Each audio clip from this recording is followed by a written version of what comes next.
We have less than a minute before the meeting starts, but I did just want to remind, I see mics are up. With our new recording system, you need to use your mics for the FOIA requirements to make sure our new fancy recording system pulls directly from the microphones.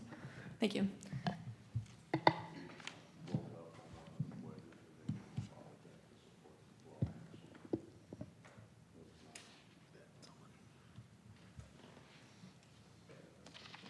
All right, I show it's 4:30, so we'll call to order the City of Bella Vista Board of Zoning Adjustment. Call the roll, please. Ellis. Here. Varner. Here. Plesson. Here. Sudbury. Here. Portillo. Here. Wagner. Here. Lloyd. Here. All right, we do have a quorum. Next up, we have our regular meeting minutes from August 11th. I make a motion to be approved as submitted. Got a motion from Varner. Second. Second from Sudbury. All in favor, say aye. Aye. Any opposed? All right, meeting minutes are approved. We have nothing for unfinished business. We do have 2 public hearings tonight for zoning variances. Just for a matter of the record, we will give the city staff up to 10 minutes to present the variance request to us, and then the applicant can come up and take 15 minutes to address any comments or add on to the staff report, and then we will open it up to the public. Each person is allowed to speak up to 5 minutes and only speak directly with the commission. It's not a Q&A time, and then we'll give the applicant 10 minutes to rebut any comments that were made. With that, we'll take up public hearing 2025-60729, a variance request on the R1 building setbacks for an existing structure under construction at 26 Bradford Drive. Planner Hyatt. Thank you. This property is located in the central area of Bella Vista city limits, near Lake Avalon, and is Lot 14, Block 7 of the Radnor subdivision. Zoning Code Section 109-753A establishes a front setback from all property lines shall be 20 feet unless otherwise stated on the subdivision plat. The applicant is requesting a variance from the 15-foot platted front setback for an existing structure that is currently under construction. Per the applicant's letter, the project was undergoing inspections beginning in early February. On March 5th, the property owner reached out to Carroll Electric regarding establishing power to the site. Carroll needed to see that the footers had been dug, and they inspected on March 20th. After about 8 weeks, the contractor began emailing Carroll regarding getting power established. Roughly 4 weeks later, Carroll let the contractor know that they were looking into establishing power and that they had been behind because of storms. On July 1st, Carroll responded with concerns on how close the structure was to the power line running along Bradford on their side of the street. The contractor began looking further into it and discovered that the block wall was not within the platted setbacks for the lot. Inspections had been ongoing, with the footing and block wall passing on March 22nd and 24th, respectively. The project continued on receiving inspections for framing and received approval to insulate on July 8th. An agreement was worked out with Carroll Electric to move the power line to the other side of Bradford. The contractor then reached out to planning and began the process for requesting a variance and obtaining an as-built, which confirmed the structure sits at roughly 7.5 feet from the front property line. Bradford Drive is labeled as a non-classified residential street per the master street plan and is within a low-density residential area per the future land use plan. Staff finds that the setback obstruction is of the applicant's doing, therefore the request is not meeting the 3 criteria for obtaining a variance. All legal notifications, legal ad was noticed in the public, or the public hearing notice was noticed in the Weekly Vista on Wednesday, August 20th. And a public hearing sign was posted on the property on August 29th. Due to the analysis above, staff is recommending denial as the analysis did not find all 3 requirements to be met. All right. Any questions for staff? Yes, ma'am. You're saying the structure is 7.5 feet from the front property line, but they're asking for a 15-foot building setback? The platted setback for the lot was 15 feet. The house is actually sitting at 7.5. They encroach 7.5 feet into the front setback. Into the 15-foot setback? Correct. And on the as-bilt's pulled up, it shows it's roughly 16.5 feet from the edge of the road. And he called out the driveway is 32 feet from the paved road to the garage entrance.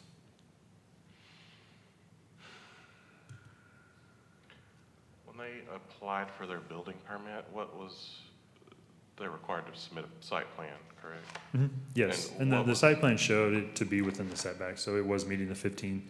Okay. Sounds like the block wall got placed off. And Was that inspected and did it pass on behalf of the city? it did continue to pass inspections. It made it through to framing and insulation.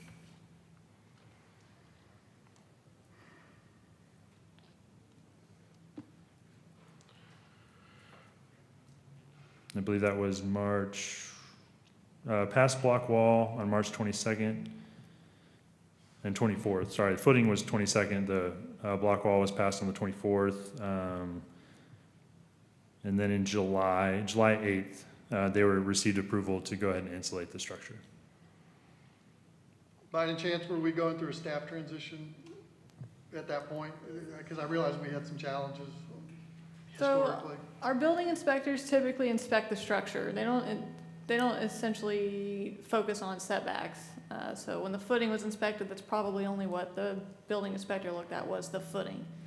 They didn't take a tape measure out or anything like that. They're not qualified really to create an as-built like this to certify where it's at from the road. So that's essentially, in the past, when you talk about challenges we've had in the past, similar thing, the footing was inspected, the setback was not inspected or certified by the building inspector, and so it made it pretty far in advance, similar to this situation as well, before someone caught it and said this is, typically it's the utility actually that catches it, and then I believe Carroll caught this one too as well, right? Because it was too close to their utility easement. And That's did we correct. get a comment from them on this? No comments. They had worked out a plan to move the line, so it alleviated their concern. Okay, so Yeah. Carol's concerns have been met. So it was built correctly, just not staked correctly, and they built it in the wrong place. Building code, it seems like it has been passing. It has been passing Zoning- inspections, just 7.5 feet closer to the road than what was planned. Yeah, our building department just looks at it for workmanship. They do not look at it as a survey or anything else. That is the 100% the contractor's responsibility. It is not the city's in any shape, form, or fashion. And a topographical survey was surely issued with your grading and erosion control plan, right? So that thing has been staked and, okay. Who's the general contractor of record? We'll get to that in a minute, yeah. I mean, I know it's not the building inspector's job, but that seems like a pretty significant weak spot in our inspection process that has gotten so far along with continued approved inspections, with it being that, I mean, it's not a foot, it's 50% into the front setback. That's at least noticeable. I don't know, that bothers me quite a bit about this. Any other questions for staff? Not, is the applicant present? If you could come up and state your name for the record and who you represent. My name is John Lightsey, and I'm a builder, and I represent Ken Haggerty, the owner, my investor. Okay. All right, and you got somebody else with you. Is he going to speak also on your behalf? No, sir, he's just here to answer any questions if someone has one for him. He's the contractor that staked it for me. Okay. You have anything you'd like to add to the staff? David, yes, sir. David Platts is my engineer of record, and he has always been right on target. Victor has been doing concrete work for me now for 15 years. We've done over 100 houses in Bentonville and Rogers. I've done 92 houses in Bella Vista, not as a contractor, but when I was working for another contractor, and this has never happened before. It's unfortunate. We did reach out to Carroll Electric numerous times. I have emails at least 12 times asking them that we needed power, we need power, we need power. And when they finally contacted me I think it was at the end of July, they said there was an issue. And so I went down to Carroll Electric and met with two of the leaders there. And they told me that it was too close to the power lines, that they could move the power lines, but they would not, and at our expense, but they would not move the power lines unless the city guaranteed that we'd be able to get a C of O. because they don't want to go to that extreme. So it's an unfortunate situation that I've never faced before, to be honest with you.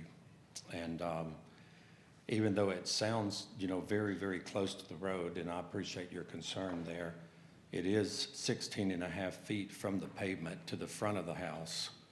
And then the driveway, it's 32 feet. You could park 2 cars in it, but without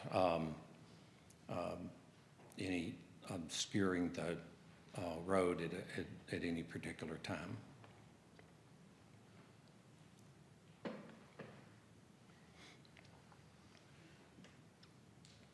Any questions for the applicant?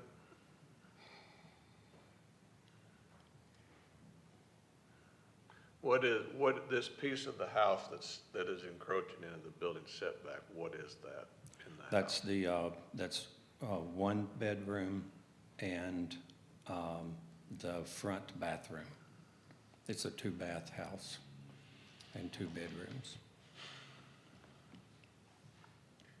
Do we have any photography, just out of curiosity? Did that make it in the file?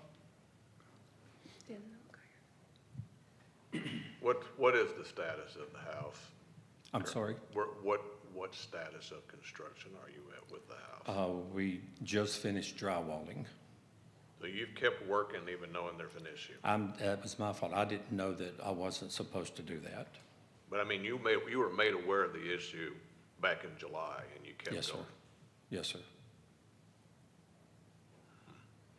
And I think Commissioner Sedbury made a very good statement. I mean, if you've done as many houses as you said, how could you not have known, looking at that power line, that this house was too close? I don't know. I don't have an answer to that. I've just never, when I did commercial work, I definitely recognized when we had petty bones and cherry pickers out there, but Yeah. we don't have that with the house because we do stick build trusses and I don't use any heavy equipment. The precedent that we have is the last one like this, we denied it, and then finally reached an agreement where the general contractor agreed to not build any homes in Bella Vista. For how long? Oh, I can't remember. Was it 3 years or 5 years? 3, I think.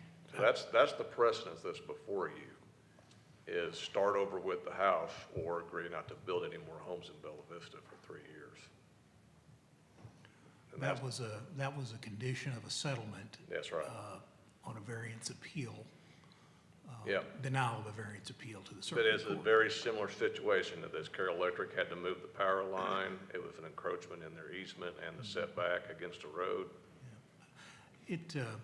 There were other circumstances related to that builder. This Yeah. was not to go into that too much, but there Right. was more than just that as well. Right. As the attorney for the city, I don't understand. I mean, we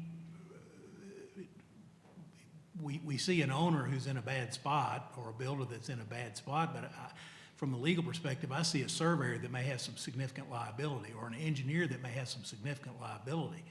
And it's not like there's not a recourse against those entities if there is fault. Right. It's thrown up on your altar for mercy as if that is all that can happen, and that is just not the case. Appreciate that.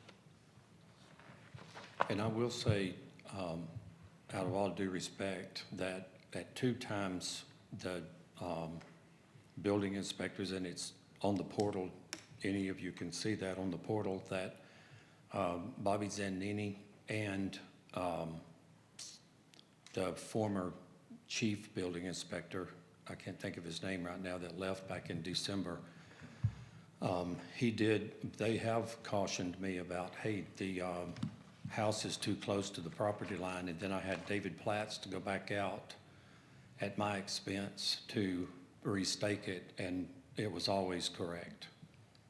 But it wasn't. I'm not talking about this one, no, sir. I'm talking about 2 former houses.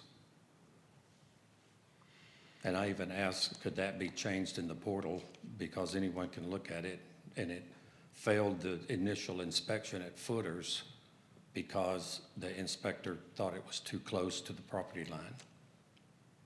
Did you rely on your concrete subcontractor to flag, stake? Yes, sir. He has his own equipment, and he had hired a new guy. He can speak to this, but he had just hired a new guy with all the instrumentation, and that's how it got off. Well, it is human error. Yes, It is sir. unfortunate, and it is not an error you will ever forget. So think about the growth opportunity. Absolutely.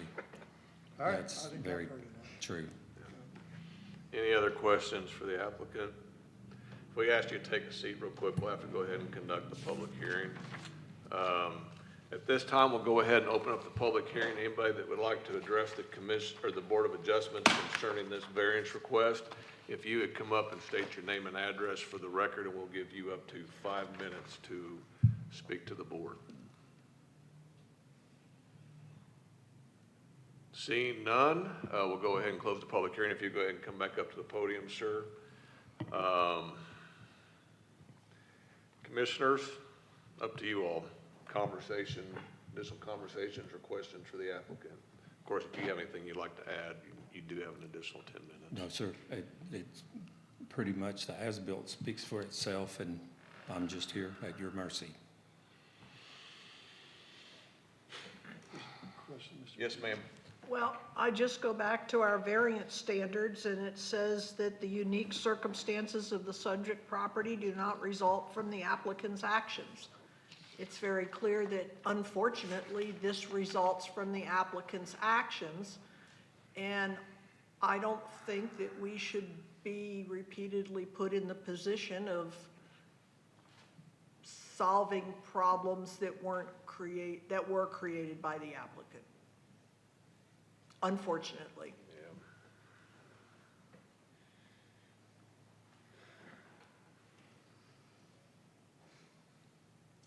You need your motion?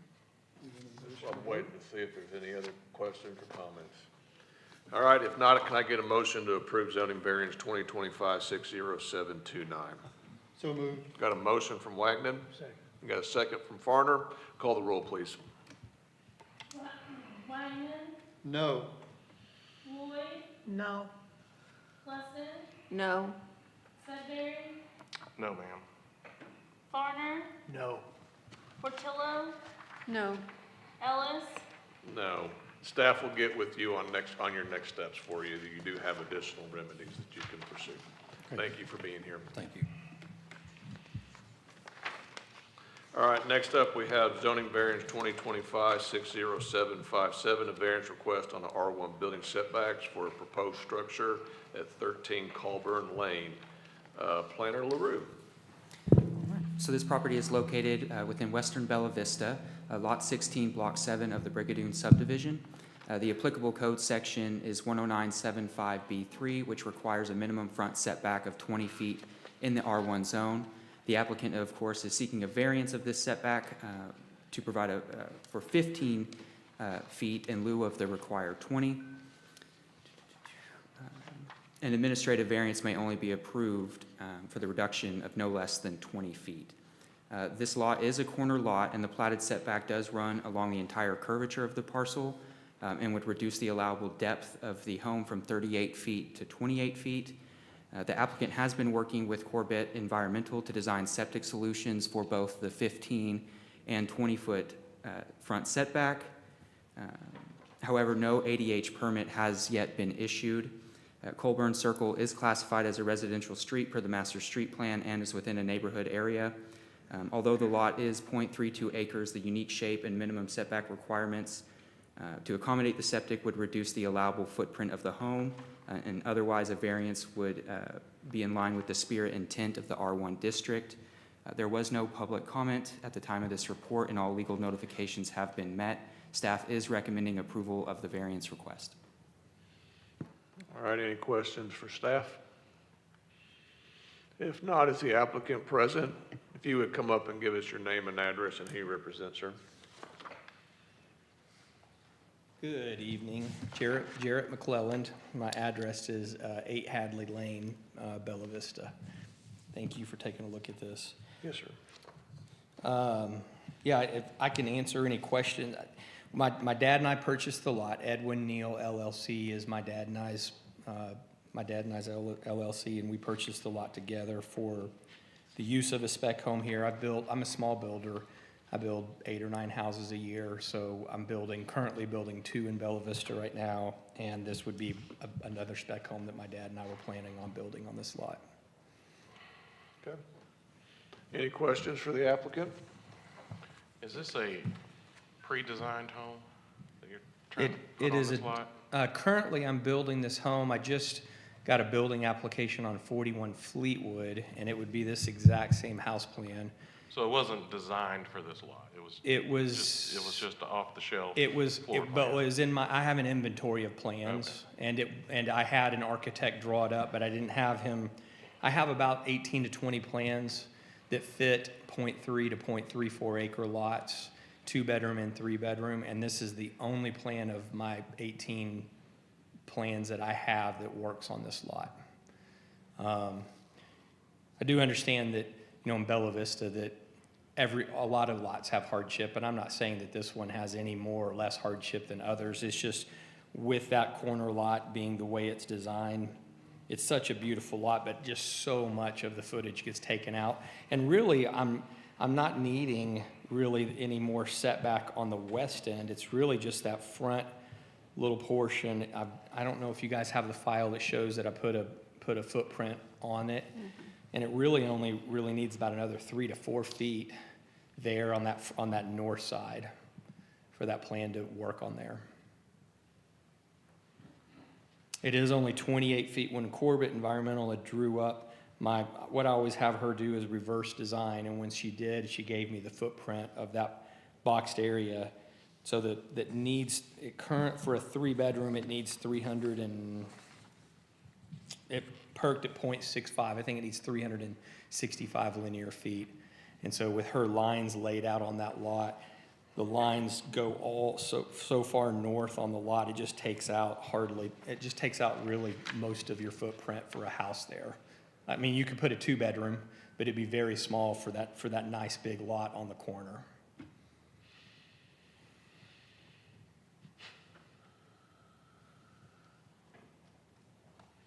Any other questions for the applicant? All right, if not, if you go ahead and take a seat for just Yes, a sir. second, we'll conduct the public hearing, or Thank you. you can just step aside or whatever you'd like to do. At this time, we'll go ahead and open the floor for a public hearing. If there's anybody that would like to address the board concerning this request, if you would come up and state your name and address for the record. All right, seeing none, we'll go ahead and close the public hearing. Sir, if you would come back up to the podium. Commissioner, I'll never get this right. Board members, are there any additional questions or comments for the applicant or staff? Yes, ma'am. I think that the owner just specified that if this were a 2-bedroom house instead of a 3-bedroom house, that it could fit on the lot, and I think that solves our problem. The other issue I have with a 15-foot setback, and I've seen this in other places, that means you would not be able to park a large truck in your driveway without it extending beyond the boundaries of your lot. And I think that that's a problem. In addition to the fact that there is a solution other than what you're proposing. Yes, sir. Did you make efforts with your designer team to try to make the massing fit? I have. I made some efforts with the 28 feet that I currently, like with the 20-foot building setback, with 28 feet, trying to do anything with 28 feet it's already a 2-story plan, but taking that 28 feet and trying to get any of the bathroom or bedroom or living room moved in it without it condensing the space so much it becomes unusable.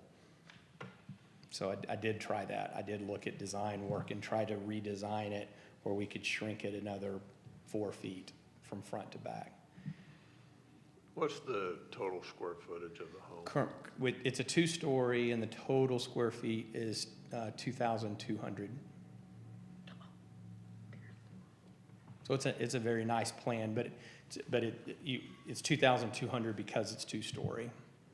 Three and two? 3.2, yes, sir.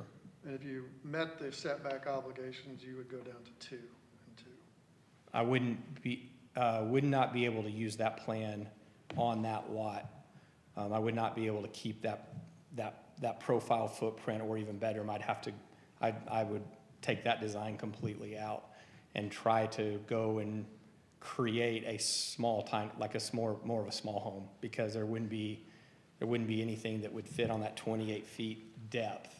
It's got 55 feet wide, but 28 foot depth. So from a design standpoint, going into a 2-bedroom house would be, I'd just have to go into a total design of a more like a tiny home. It'd look like a tiny home. Thank you. Yes, sir. Thank you. Daniel? Yes, sir. Oh, Yes, I ma'am. just had one other question. When you bought this lot in May, did you make it subject to soils work? Yes, ma'am, I sure did. So you could have known before you purchased the lot that your plan was not going to fit? So with the Bella Vista lots, when they sell, we know how quickly they sell. You're typically trying to get a lot closed in 30 days.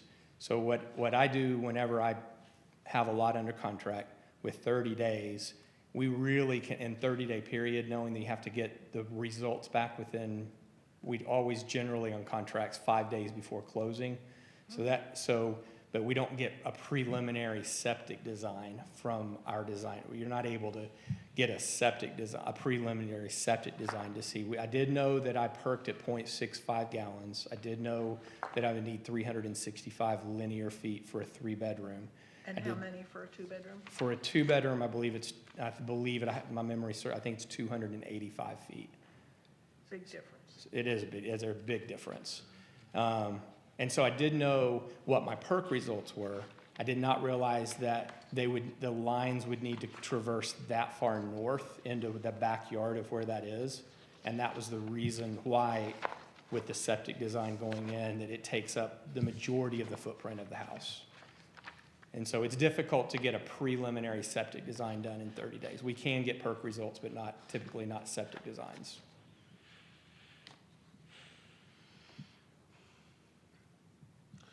We have granted minor variances before on encroaching the setback for like the trunk lines, as long as the lateral lines are kept out of the setbacks. And looking at the layout, some minor adjustments like that might give you what you need without a variance on your building setback. I believe you're correct. I could keep the 20-foot building setback if I might be able to get some variance on where to put the lines. And it's not the actual lateral lines, but the actual like lines that serve the lateral lines. Oh, sure. Yes, sir. You know, we've done that before without too much. Yeah, you can see on the that's a prelim that you're seeing right now on the screen. And those lines are 65 feet, 70 feet, 60 feet. So that just takes up, with that huge curvature of the lot, it just takes out so much of your usable space for a home there. And that was the reason for the hardship of the request.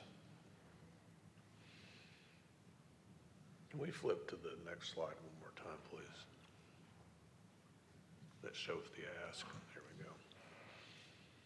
Thank you.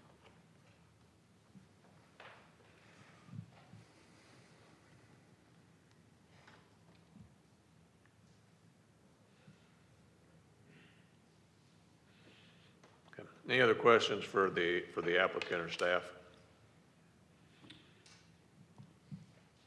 If not, I'll entertain a motion to approve, oh, shoot, I lost it, sorry. A motion to approve zoning variance 2025-60757.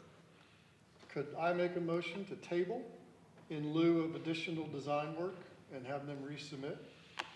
Is that process, is that where we do this now? We have certain requirements in our code that a decision be made within a time window, and if it is not, it is deemed approved. So Not for variances. Not for variances, no. Oh, I'm sorry. We're talking about variance. Yes, you could. You could also deny it, and he would not be prohibited from coming back with a different request. I think he's got time to make the next meeting with a different request, right? It's due this Friday. So the clock would, if we tabled it, the clock keeps going, if we deny it, it starts over. Well, if you tabled it, you would table it to a specific meeting. Yeah. And then we wouldn't have to publish another public hearing, but it would have to be over the same request. So the request can't change.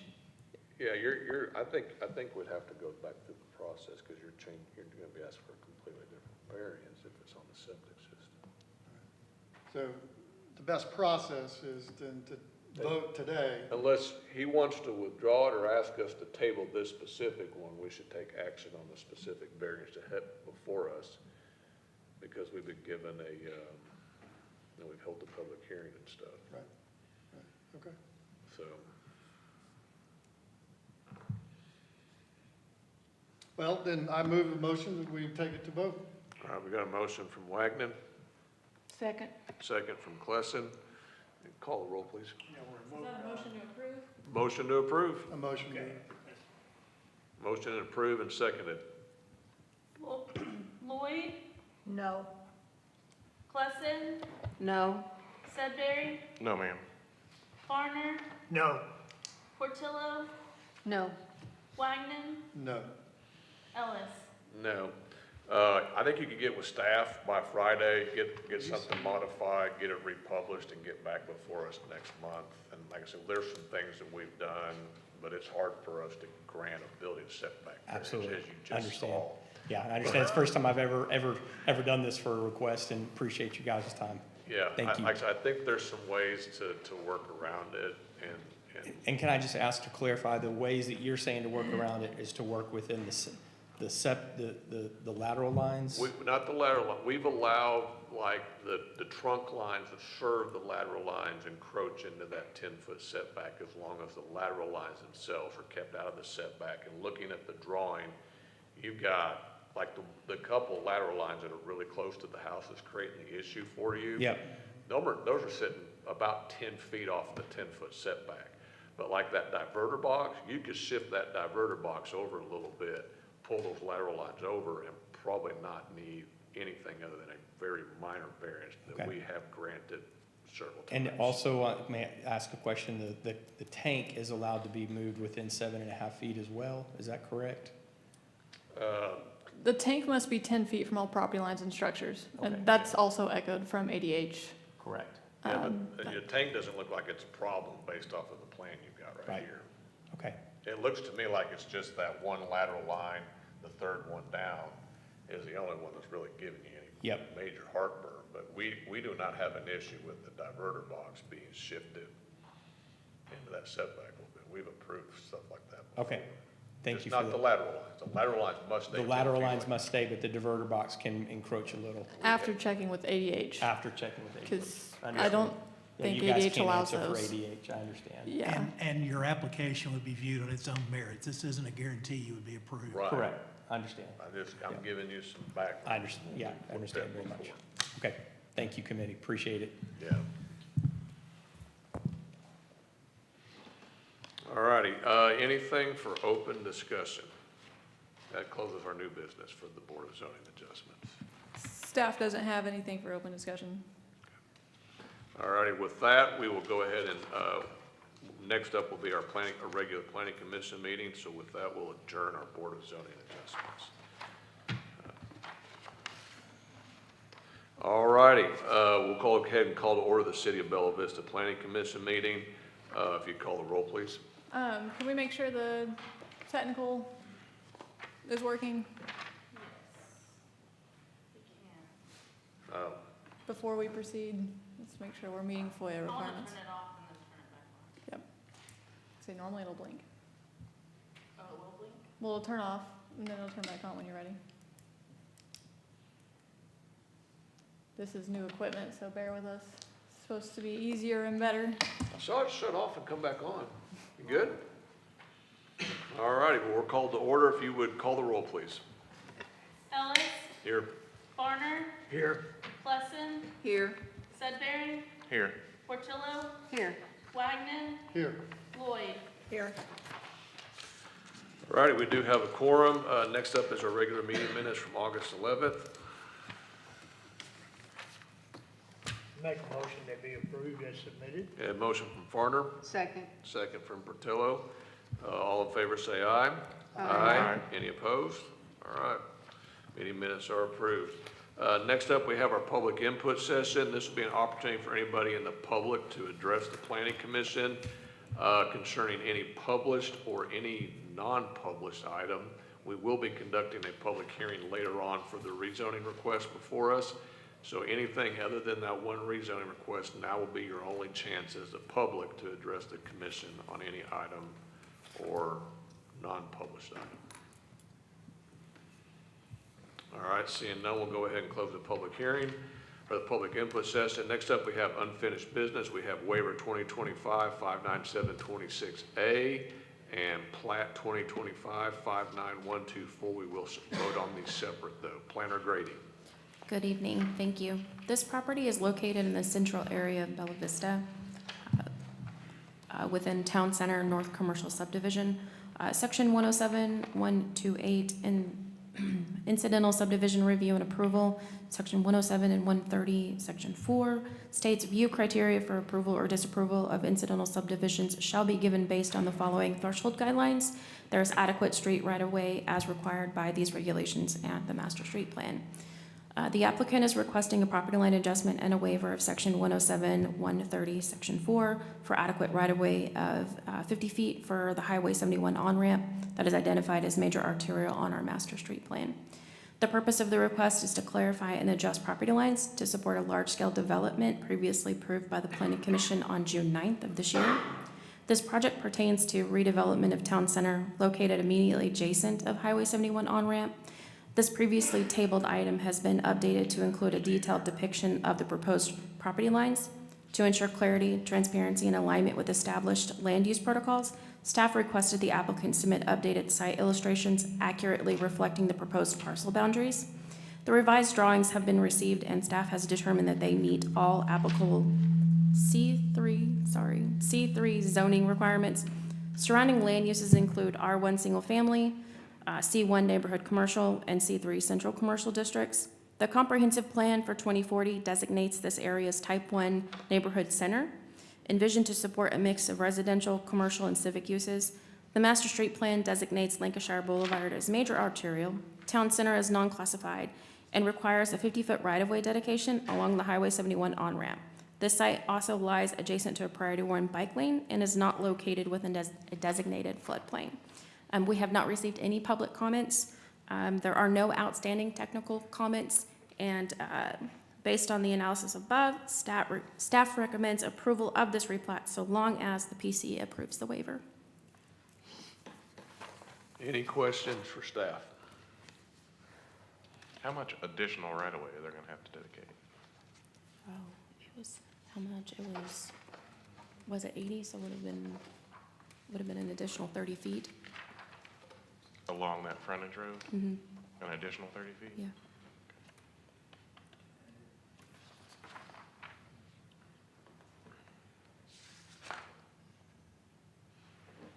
Any other questions for staff? If not, the applicant would come forward, state your name and who you represent, please. Yeah, because Good evening, my name is Evan McMahon with Craft and Toll. Happy to answer any questions on this, but just to recap, we did reach out to RDOT on what they would want as far as right-of-way, and they didn't require or want anything additional to what already exists today. And if we were to dedicate that additional right-of-way, it would really eat into the usable space on that lot. It's pretty tight as is, so it would really create a lot of issues with trying to get a new building on those lots. Any other questions for the applicant?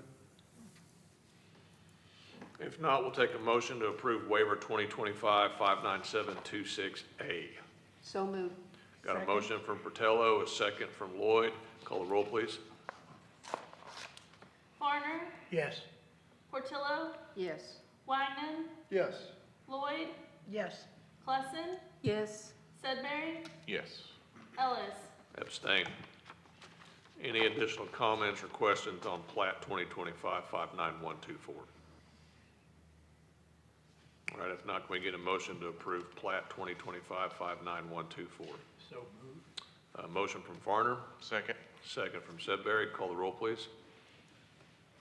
Portillo, Yes. Wagner, Yes. Lloyd, Yes. Klessen, Yes. Sudbury, Yes. Farner, Yes. Ellis. Abstain. Next up, we have waiver 2025-59726B, Planner Hyatt. Thank you. Located in the same location, section 107-342E2 states retaining walls shall be placed a minimum of 7.5 feet or 1.5 times the height of the wall, whichever is greater, away from all property lines. In cases where the retaining wall is supporting an access drive, the wall shall be allowed up to the front property line. The applicant is requesting a waiver of retaining wall separation requirements along a previously approved large-scale development and now property line adjustment for the site reconstruction of the parking lot and retaining wall along the western side of the existing town center shopping center. As you will recall, in the previous large scale, the applicant was proposing, again, for this reconstruction, they would also previously demolish structures and return that area to green space while also replacing that existing retaining wall. But the retaining wall currently it will sit at just over 13.5 feet, which would require 20.4 feet of separation from the newly proposed property line. But as it exists, the wall will sit, or does sit, roughly 3.9 feet from the proposed property line. Town Center, again, is a private road per the master street plan, but the site is surrounded by major arterials to the west and south. Any questions for staff? The applicant was present. If you come back up to the podium, state your name and who you represent for the record, please. Evan McMahon with Craft and Toll, and again, just to note, we're replacing an existing retaining wall, and that northern portion of it is supporting that access drive, which is why we're asking for the variance. That's a waiver, not a variance, by the way. Any questions for the applicant? If not, can I get a motion to approve waiver 2025-59726B? So moved. Got a motion from Klessen, Second. second from Farner. Call the roll, please. Wagner, Yes. Lloyd, Yes. Klessen, Yes. Sudbury, Yes. Farner, Yes. Portillo, Yes. Ellis. Abstain. All right, next up, under new business, we have large-scale 2025-57468, a request to extend the approved development permit for Republic Service Transfer Station, Planner Hyatt. All right, thank you. As you'll remember, back in March, you approved the large scale for Republic Services in which they were going to construct an 8,000 square foot maintenance facility. It would have 4 overhead doors to provide on-site maintenance for their service trucks. Also included a 20 by 20 concrete cart wash, et cetera. They have been in the process with their water main extension and have begun the process of receiving bids. However, due to the 6-month time constraint, we're running out of time, so wanted to, per their letter, request another 180-day extension for that project in order to get bids and get their health department water main extension approved. They do have the permit number, and basically get everything underway to then begin the construction. Any questions for staff? The applicant's present. If you come on up to the podium, just state your name and who you represent for the record, please. Good evening, Stephen Brown with Republic Services. Y'all have questions for the applicant? If not, can we get a motion to approve the 180-day extension for large-scale 2025-57468? So moved. Got a motion from Farner and a second from Sudbury. Call the roll, please. Lloyd, Yes. Klessen, Yes. Sudbury, Yes. Farner, Yes. Portillo, Yes. Wagner, Yes. Ellis. Yes. Good luck, sir. Thank you. You betcha. All right, next up, we have public hearing for a rezoning at 2025-59940, request to rezone a subject property from RE Residential Estate to C2 Light Local Commercial near Lincolnshire Boulevard and Oak Hill Drive. Planner Grady. Good evening. This property is located in Bella Vista along the south side of Lincolnshire Boulevard near the intersection of Oak Hill Road and is located on Lot 23 of the Mountain Springs Estate 3rd Subdivision. Per Section 10940C, the applicant is requesting to rezone their property from residential estate to C2 light commercial. In our future land use will be local commercial to better serve the existing land use surrounding the parcel. Per the most recently adopted zoning map, the parcel is zoned residential estate. The zoning map currently under final stages with the City Council also shows this lot as residential estate. Due to timing of the reform project, staff is recommending to consider the uses listed within the proposed C2 local commercial as well as current C2 light commercial, as the requested zone may no longer exist in the near future pending council approval.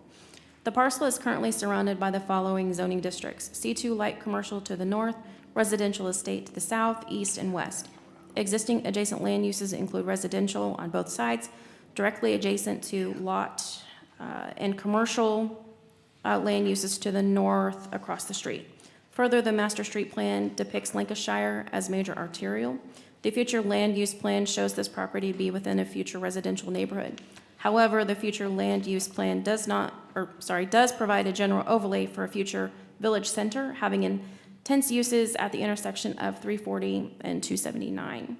And further feathering out near the edges of the node. The village center is intended to provide a mid-scale commercial activity center that is limited in both scale and use intensity to serve the needs of the greater community, such as core retail, services, and institutional use. These centers should be well connected to adjacent neighborhoods to promote walking or biking.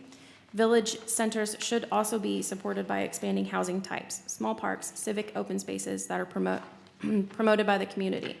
This area is not affected by the floodplain. It should be noted staff finds the schedule of permitted uses for the requested zoning district to support the goals of the 2040 comprehensive plan, such as retail centers, offices, and clinics, and varied civic uses. However, existing uses of residential houses may not be compatible for C2 due to its intensity of scheduled uses in both charts. We have received a few calls with questions, and we received one email with comments. They had concerns about the rezone, should the developer consider doing a liquor store or a marijuana location.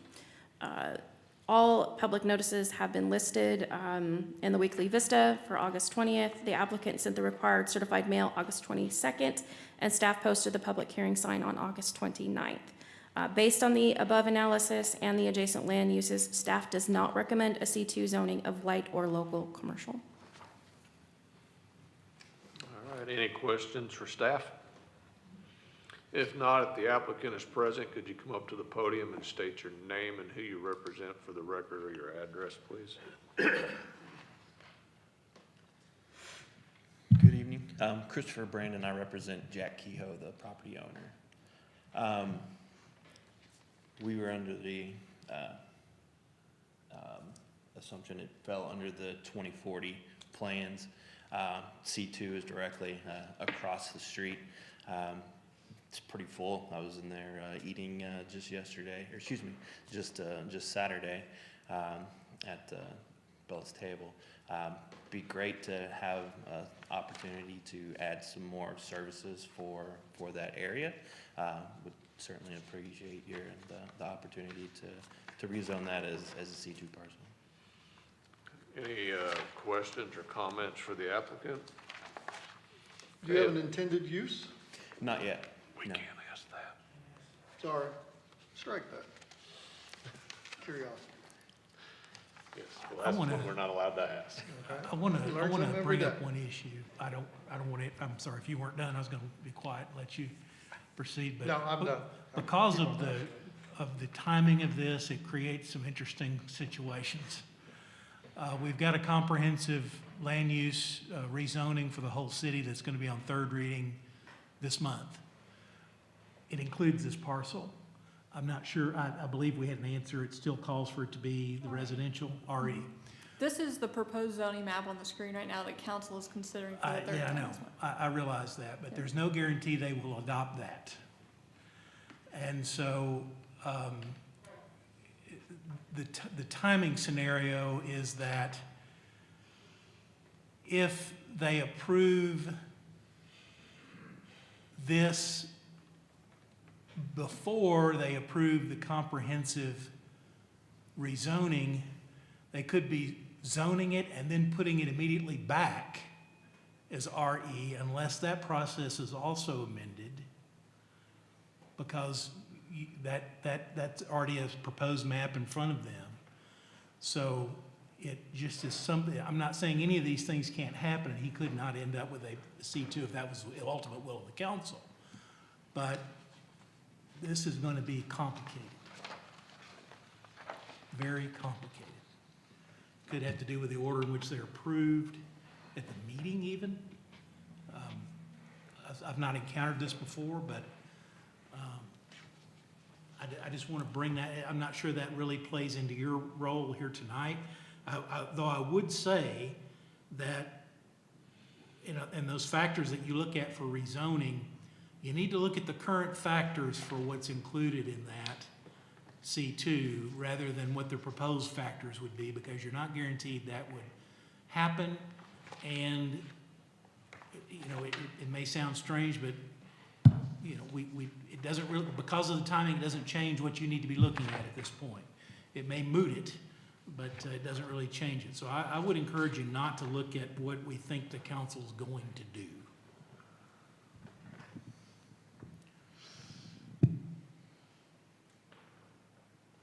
Have you received any feedback from adjacent neighbors about? No, sir. Staff also, typically when we're looking at commercial rezones, we look at suitability for development as well. That's why we provided the contour map to you guys from the base map, as well as checking with utilities. The site currently has no access to water or sewer, so there's a chance that whatever's developed here will have to rely on its own individual septic system and well. Well, this is outside the POA, isn't it? Correct.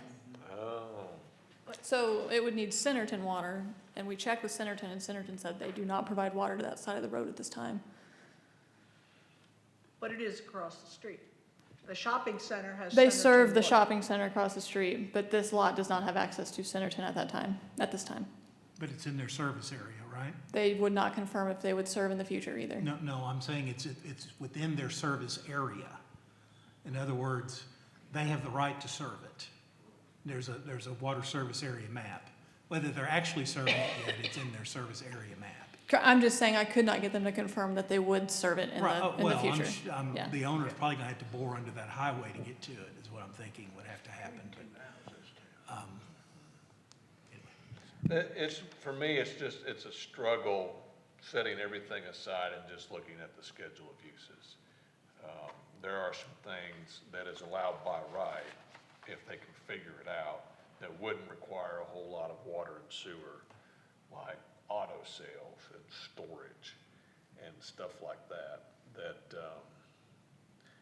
gives me pause, because that just wouldn't fit in that area at all. And unfortunately, we're not allowed to ask the question of what's intended. We have to look at it as like anything that's permitted can be put there if they can meet all the other requirements. And it's a struggle for me looking at some of the C2 uses that are allowed by right.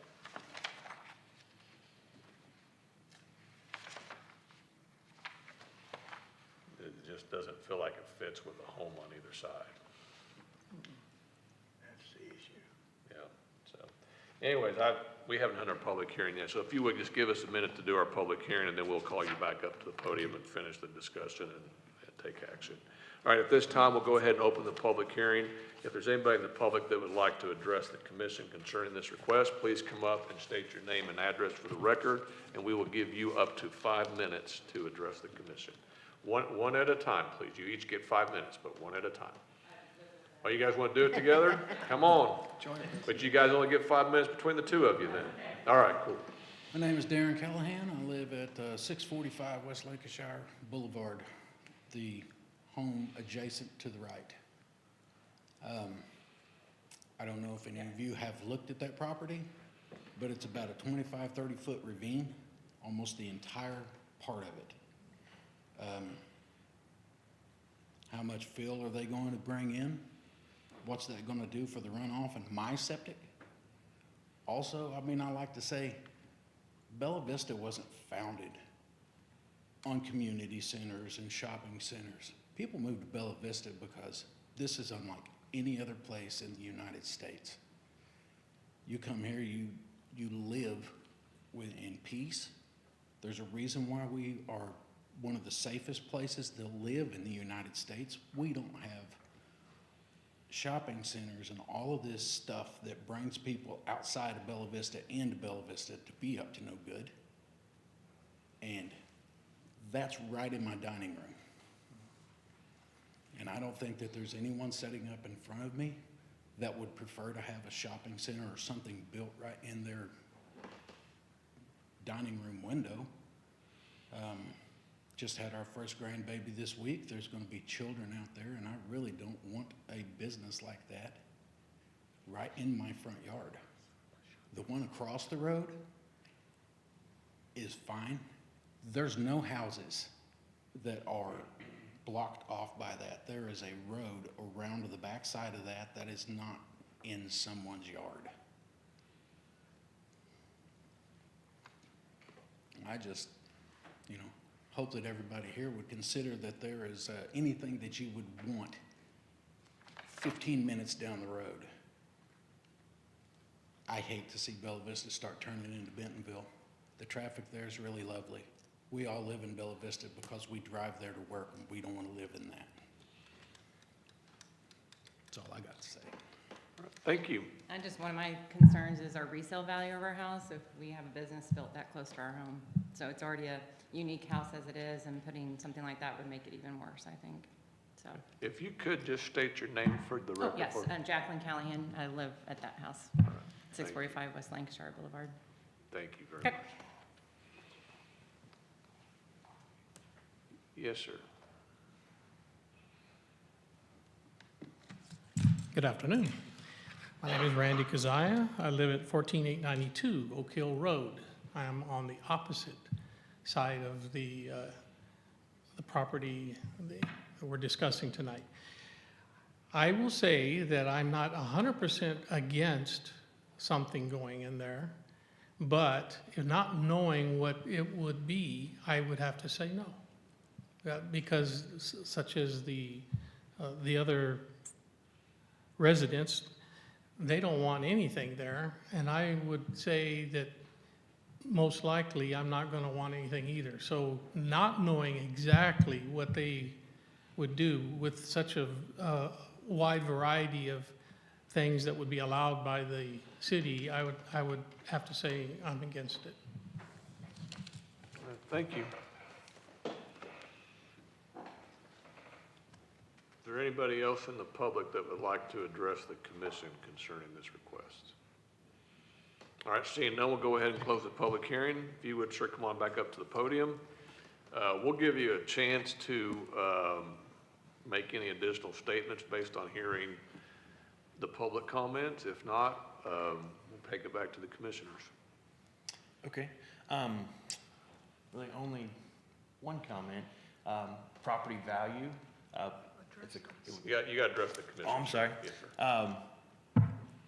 For the neighbors, just for what it's worth, it doesn't affect property value. A commercial property going next door, it's not a comparable. Properties are based on sales, based on comparables. It does affect someone's desirability. Maybe someone wouldn't want to live next door, or maybe they work there. Maybe they would like to live next door because that's where they work. So just 2 cents. Other than that, it is what it is. So be great if you would continue to consider it and approve it, but thank you. Thank you. Any other questions or comments from the commissioners? If everybody would remember, we are just a recommending body to the city council. Ultimately, the city council is the one that will have to take action on this rezoning request. If, with that being, yes, ma'am, I'm sorry. Oh, You got to speak up and not raise your hand. It's hard for me to look to my left well, for you some always reason. look that way. Well, I know. And I understand that highest and best use is not a definitive choice when we're asked to do a rezone. But I think the chance that that parcel could or would ever be developed residential would probably be slim and nil. I think the most likely scenario is that the adjacent properties would also go commercial, because that would make a whole commercial node there. And I do think, and I'm very familiar with both of those properties, having been in both of them. If there were any commercial on this parcel, I feel that the large-scale development plan would be a control that would adequately protect each of the neighbors as far as setbacks, tree retention, et cetera, should something commercial be built on this parcel.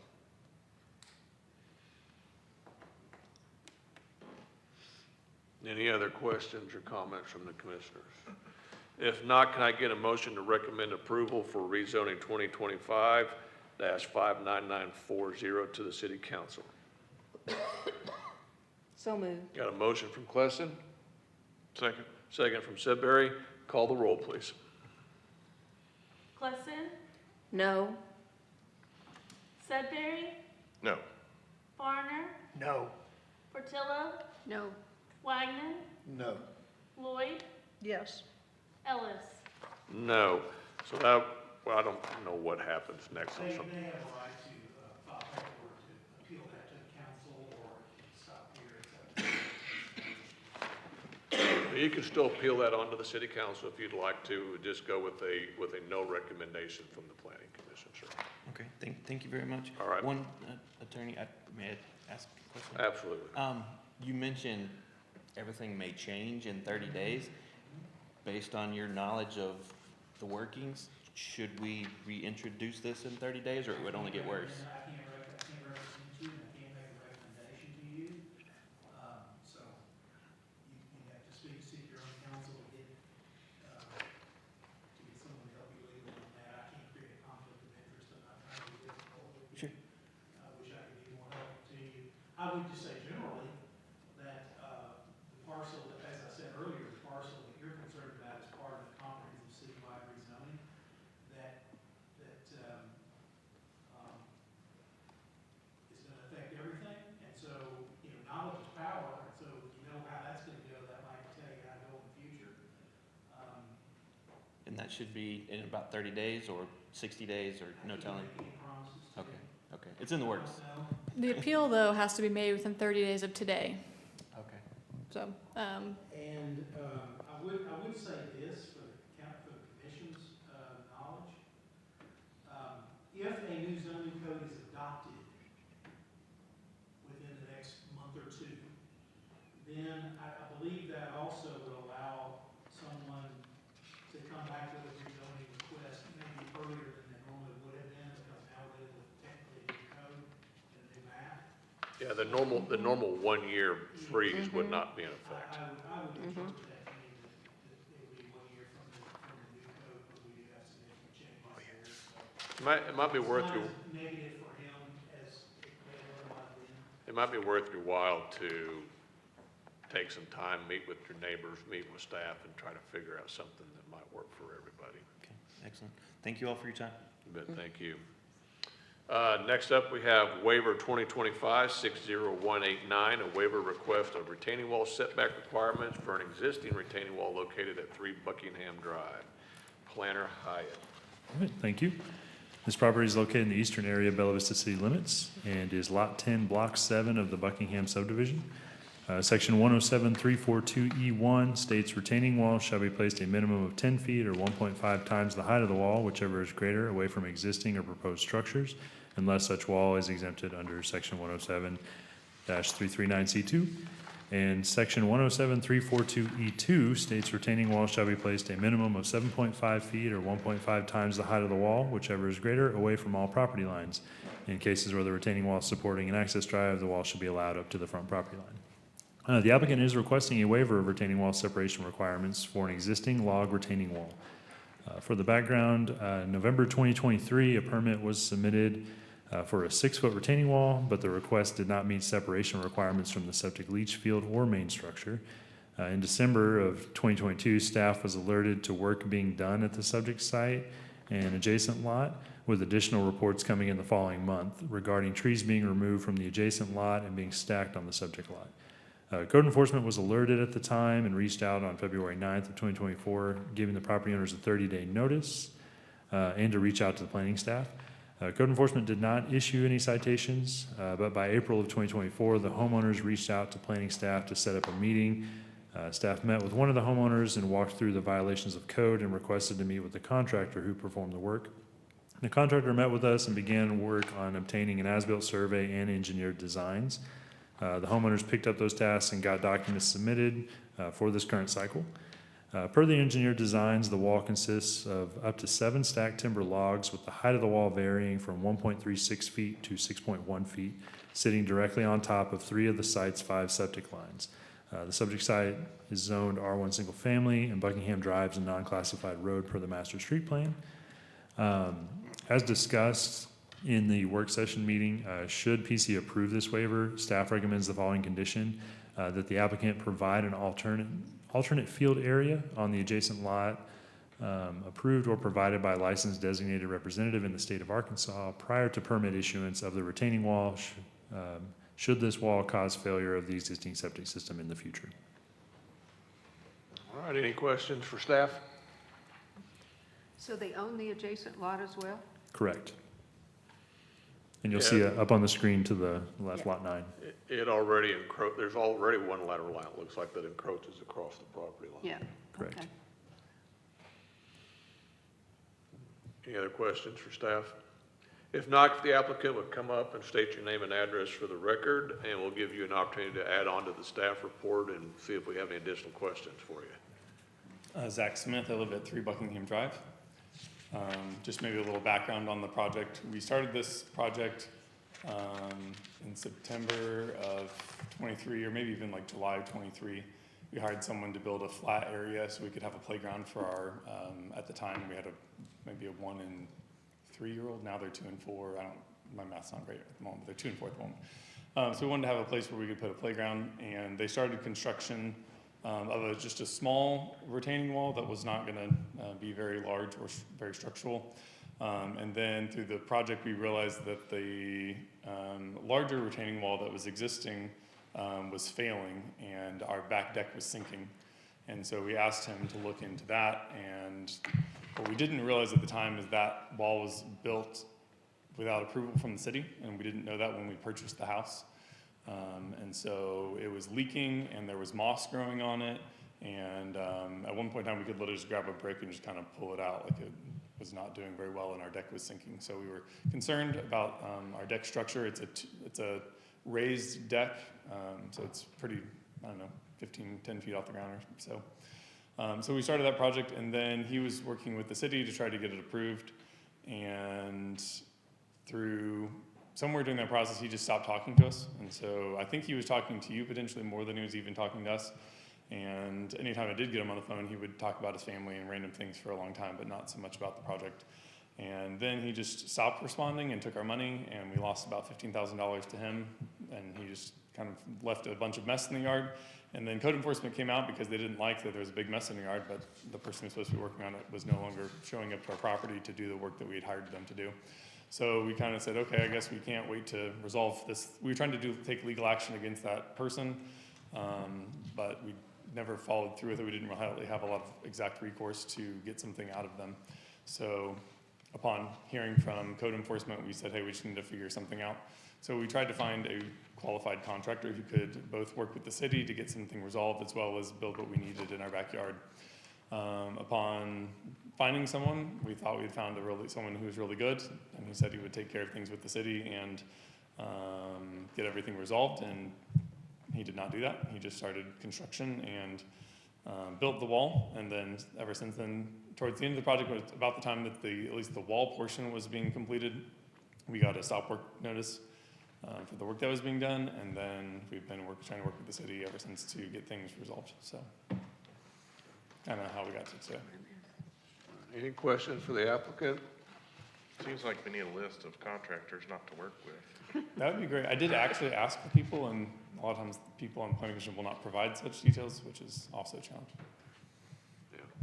Do you have any issues with the staff condition for approval of having an alternate leach field set aside for in the future if you do have any issues with your leach field? I don't have a problem with that request, other than maybe just needing some help to get it accomplished, or like who to contact. If I get some of that information, I'd be happy to do it. Yeah, I think staff can give you some recommendations on who can help you out with that. Okay, that'd be great. Any other comments or questions? If not, can I get a motion to approve waiver 2025-60189 with staff conditions? So moved. Got a motion from Sudbury, Second. second from Wagner. Call the roll, please. Sudbury, Yes. Farner, Yes. Portillo, Yes. Wagner, Yes. Lloyd, Yes. Plesson, Yes. Ellis. Yes. All right, your waiver request is approved. Staff will get with you on what paperwork they need from you to finalize your permit and stuff like Okay, that. great, thank you so much. Thank you. Next up, we have minor subdivision 2025-60193, a proposed minor subdivision creating 4 new lots near Comsay Drive. Planner LaRue. Right, so this property is located in the extreme southwest of Bella Vista and is currently designated as reserve property. The applicant is requesting to split a single 27-acre parcel into 4 individual tracts. The parcel is dissected by an existing section line, which you do see on the zoning map. All tracts are designated with the required minimum 20-foot front and rear, as well as the 7.5 side drainage and utility easements to be dedicated per this plat. The land is also designated as a neighborhood area in the future land use plan. And per the master street plan, both Kerwal and Coppensay are classified as residential streets, both maintaining 60 feet of right-of-way, which does exceed the required minimum. No new streets are proposed, nor any vacated. All tracts have access to a public street, and there is no increase in city public services expected. No substandard lots are created, nor does any tract require a variance or a waiver. Granting of this lot split would not negatively impact the public health, safety, and welfare of neighboring properties.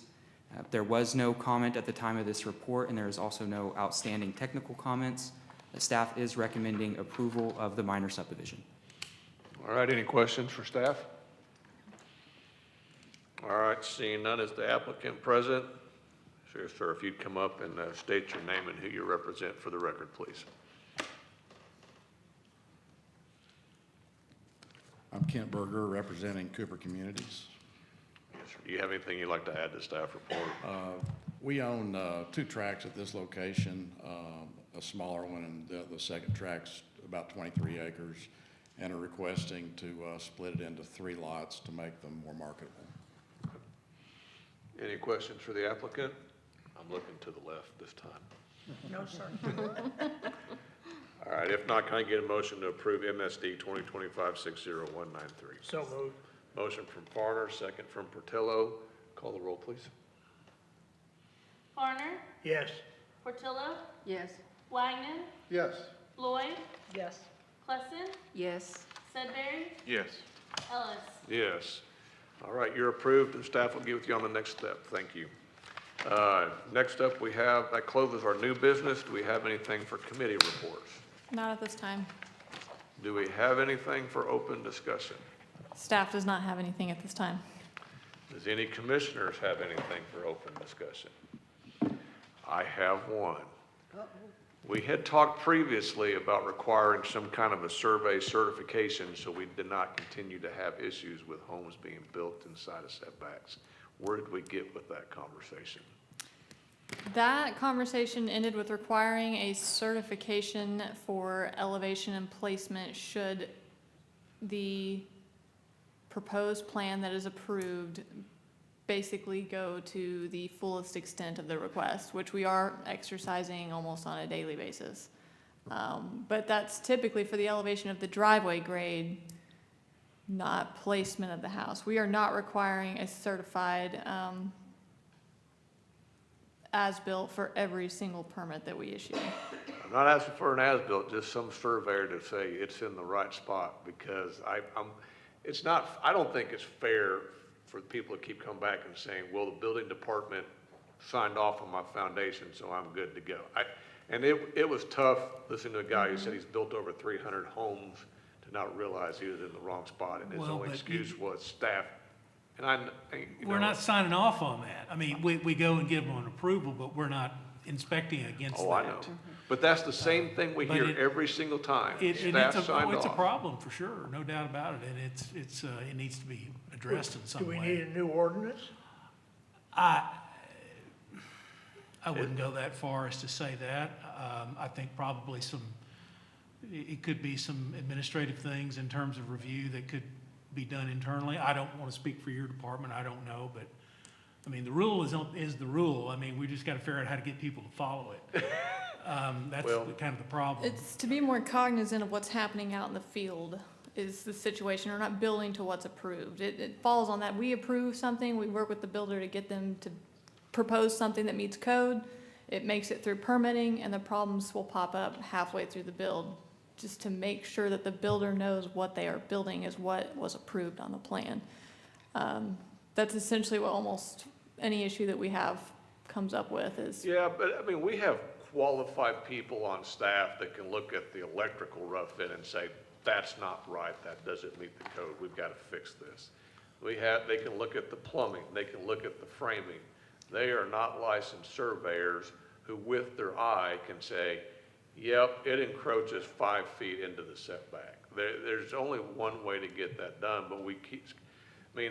And that's what our building division won't touch because they are not. And they should. I would just say that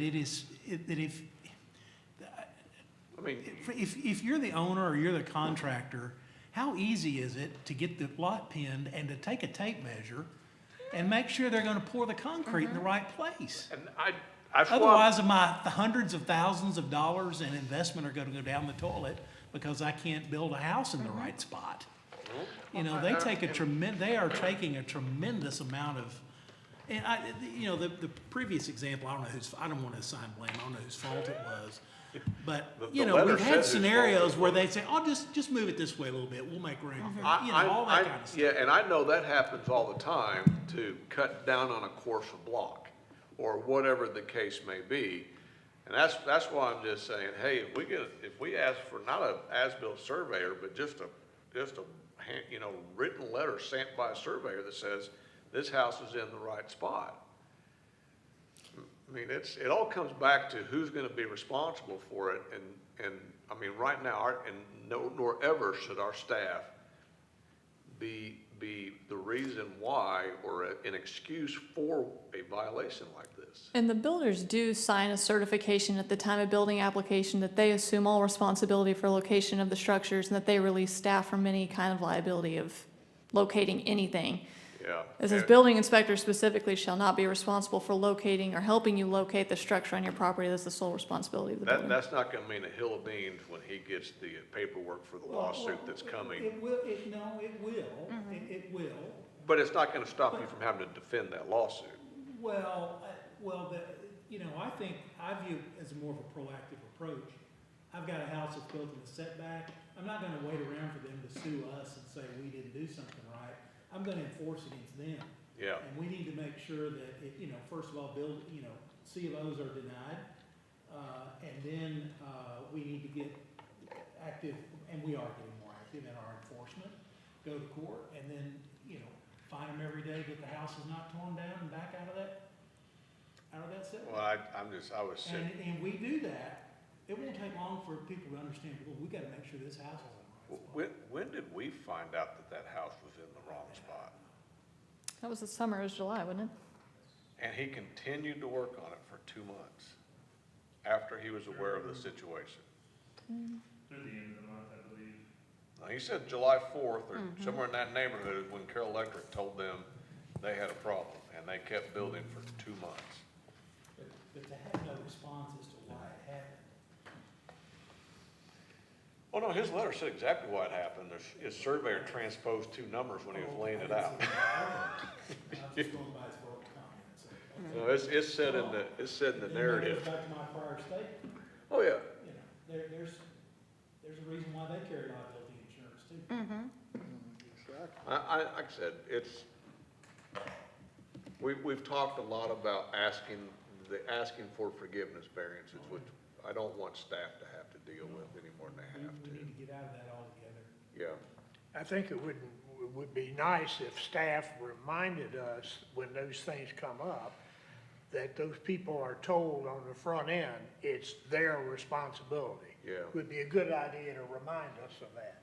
yeah, I didn't know that was on the permit, so. Every application. And the I didn't building know that code either. specifically, the building code itself says that basically if you get approved, but it's still not the code, that's no forgiveness. You Right. still gotta follow the code. Yeah. And it doesn't prevent us from enforcing it, so it always falls on the people building and the applicant. Yeah. Just out of curiosity, if you required a engineered staking for the location of the. Survey, not Survey. engineer, survey. We A carry two licensed different survey, licenses. right, but it's part of, is that a change to the code, or could that be an administrative policy? What we're doing right now, from the last time that we had a situation like this pop up, is an administrative change policy through the building official policy and his authority through the building code.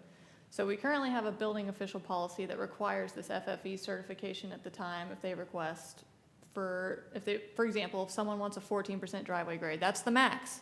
You have no room for error, and so we require a stamped, signed certification of the block wall at that time of the elevation.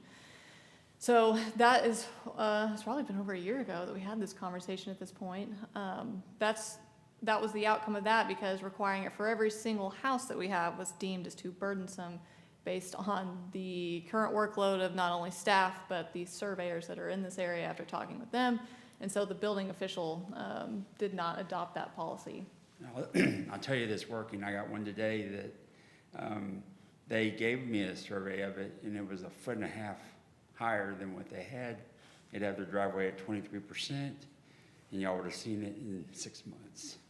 But now they're gonna rework their block and get it within code.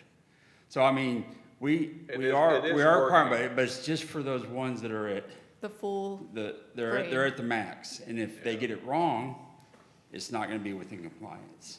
So, it's working so far, and probably out of 10 I get, I may get one that isn't, correct.